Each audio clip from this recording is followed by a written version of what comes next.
இங்கே வந்திருக்கிற அனைவருக்கும் வணக்கம். கிட்டத்தட்ட இது வந்து எனக்கு என்னோட 11வது மேடைன்னு நினைக்கிறேன். முதல் மேடையில் வந்து எந்த அளவுக்கு நர்வஸாக இருந்தனோ அதே நர்வஸ்னஸ் தான் இந்த ஸ்டேஜில் எனக்கு இருக்குது. உட்காரும்போது கூட கீர்த்தி சொன்னாங்க, கால் ஆட்டிக்கிட்டே இருக்கேன், நர்வஸாக இருக்கியா அப்படின்னு. அண்ட் என் ஒய்ஃப் கீர்த்திக்கு தெரியும், ஒரு 4 நாளாக ரொம்ப ஒரு மாதிரி ஆங்ஸைட்டி, ரொம்ப ஒரு நர்வஸாகவே இருந்தேன். ஐ திங்க் அந்த ஒரு வெற்றி அப்படின்னு ஒரு விஷயம் வரதுக்கு முன்னாடி எல்லாருக்குமே அந்த ஒரு நர்வஸ்னஸ் வருங்கிறத நான் நம்புகிறேன். Because of Blue Star. Cricket இந்தியாவில் வந்து மோஸ்ட் வைட்லி பிளேட் ஸ்போர்ட்னு சொல்லலாம். பல கோடி பேர் இந்தியாவில் வந்து ஒரு பெரிய கனவோட கிரிக்கெட் ஆடிக்கிட்டு இருக்காங்க. அதுவும் தமிழ்நாட்டில் பார்த்தா பல லட்சம் பேர் ஆடிட்டு இருக்காங்க. என்னென்னா ஒரு வாய்ப்பு ஒன்று கிடைச்சா நம்ம வந்து ஒரு ரவிச்சந்திரன் அஸ்வின் ஆயிட முடியுமா, நம்ம ஒரு நட்ராஜ் ஆயிட முடியுமான்னு அந்த ஒரு வாய்ப்புக்காக வந்து பல லட்சம் பேர் அங்கே வெளியில் வந்து பல லட்ச அஸ்வின் பல லட்ச நட்ராஜ் வந்து வெளியில் விளையாடிட்டு இருக்காங்க.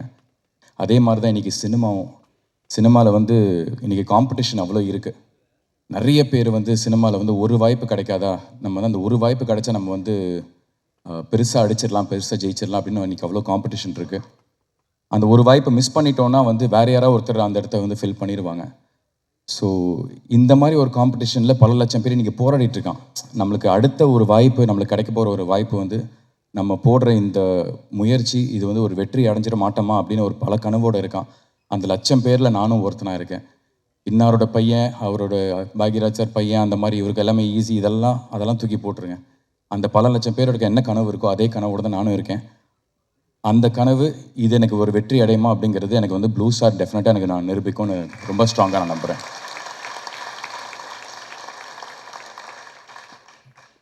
முதல்ல இந்த படத்தோட தயாரிப்பாளர்கள் மூர்த்தி சார் அண்ட் சௌந்தர்யா மேம், அவங்களுக்கு என்னோட நன்றி. பிகாஸ் நிறைய ஸ்ட்ரகிள்ஸ், நிறைய ஹேர்டில்ஸ் இந்த படம் ஃபேஸ் பண்ணிச்சு. லொக்கேஷன் வைஸாகவும் சரி, கிளைமேட், இதெல்லாம். பொதுவாக வந்து ஒரு ரஞ்சித்னா மாதிரி வந்து ஒரு எக்ஸ்பீரியன்ஸான ஒரு ப்ரொடியூசர், அவங்க வந்து இதை ரொம்ப ஈஸியாக அதை ஹேண்டில் பண்ணுவாங்க. பட் புது ப்ரொடியூசர்ஸ்லாம் வந்து பயந்துருவாங்க.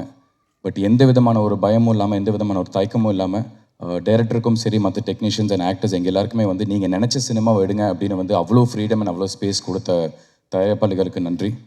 அதுக்கப்புறம் எல்லோரும் சொன்ன மாதிரி வந்து இது வந்து ஜெய் பிரதரோட லைஃபோட கதை தான்.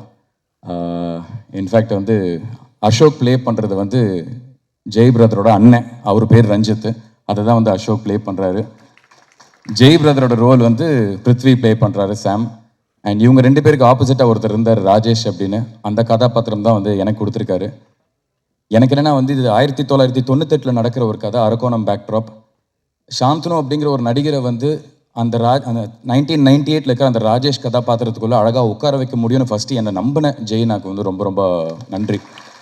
பிகாஸ் ஒரு நடிகருக்கு வந்து அதுதான் ரொம்ப ரொம்ப முக்கியம். ஒரு ரைட்டர், ஒரு டைரக்டர், அவங்க ஃபஸ்ட்டு ஒரு நடிகரை நம்பணும். ஸோ அவர் என்னை நம்பி எனக்கு கொடுத்தப்போ வந்து சரி, நம்ம ஏதோ ஒரு இடத்துல வந்து நம்ம வந்து நேர்மையாக இருந்திருக்கோம். அந்த நேர்மைக்கான ஒரு பலன் தான் இந்த படம் எனக்கு கிடச்சிருக்குங்க நம்புகிறேன். ஸோ ஜெய் பிரதர் ரொம்ப ரொம்ப தேங்க்ஸ். அண்ட் நிறைய திறமைகள் வந்து கொட்டி கிடக்குது எல்லா இடத்துலையும். பட் அது every nook and corner of the இண்டஸ்ட்ரியில் இருக்குது. அது எல்லாமே இன்றைக்கி வந்து ஃபஸ்ட்டு வெளியில் தெரியணும்னா அதுக்கான ஒரு பிளாட்ஃபார்ம் ஒன்று வேணும். ஒரு 100 கண்கள் பார்க்குற ஒரு அங்கீகாரம் ஒன்று வேணும்னா அதுக்கான ஒரு பிளாட்ஃபார்ம் ரொம்ப ரொம்ப முக்கியம். அப்படிப்பட்ட ஒரு பிராண்டு கொடுத்த ரஞ்சித்னா, தேங்க்யூ ஸோ மச்ண்ணா. பிகாஸ் நான் ரொம்ப நாளாக வந்து ரஞ்சித் நகரை கேட்டிருந்தேன். ஆனால் ஐதர் உங்கள் டைரெக்ஷனில் இல்லை உங்கள் ப்ரொடக்ஷனில் ஒரு படம் பண்ணுவேன்னு. ஸோ கரெக்டான ஒரு படத்துக்கு வந்து என்னை கூப்பிட்டு இந்த மாதிரி ஒரு வாய்ப்பு கொடுத்ததுக்கு ரொம்ப ரொம்ப நன்றி. இந்த படத்தில் ஒர்க் பண்ண எல்லா டெக்னீஷியன்ஸ் எல்லாருக்குமே நான் நன்றியை தெரிவிச்சுக்கிறேன். Right from Kovind Vasantha brother. இன்றைக்கி முதல்ல எப்படி வந்து ப்ளூ ஸ்டார் வெளியில் தெரிஞ்சதுன்னா, ஒரு நீலம் ப்ரொடக்ஷன்ஸ், பாரஞ்சித் ப்ரெசன்ஸ் அப்படின்னு வரப்போ எல்லாருமே திரும்பி பார்த்தாங்கன்னா, music has taken this film to the next level. இன்றைக்கி பட்டி தொட்டி வரைக்கும் எல்லாருமே வந்து இன்றைக்கி திரும்பி பார்க்குறாங்கன்னா இட் இஸ் பியூர்லி பிகாஸ் அந்த மியூசிக் தான். ஸோ உங்களுக்கு என்னோட நன்றி. எனது படத்தில் ஒர்க் பண்ண எல்லா டெக்னீஷியன்ஸ், ஆக்டர்ஸ் எல்லாருக்குமே. நான் ஒருத்தராக தனித்தனியாக பேர் சொல்ல முடியல, நேரம் கம்மியாக இருக்குது.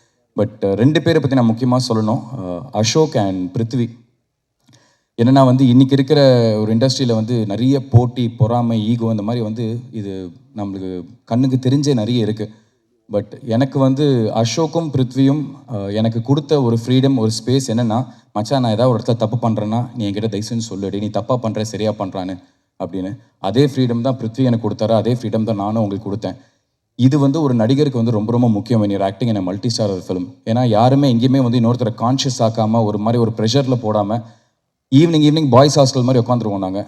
இன்னைக்கு பண்ணது இது ஓகே, இன்னும் பெட்டராக அதை பண்ணலாமான்னு. So we gave each other that freedom to tell each other, இது நல்லா பண்ணியிருக்கேன், இது இன்னும் பெட்டராக பண்ணியிருக்கலான்னு. ஸோ அந்த மாதிரி ஒரு ஸ்பேஸ் கொடுத்த என்னோட நண்பர்கள் அசோக் அண்ட் பிருத்விக்கு வந்து ரொம்ப ரொம்ப நன்றி.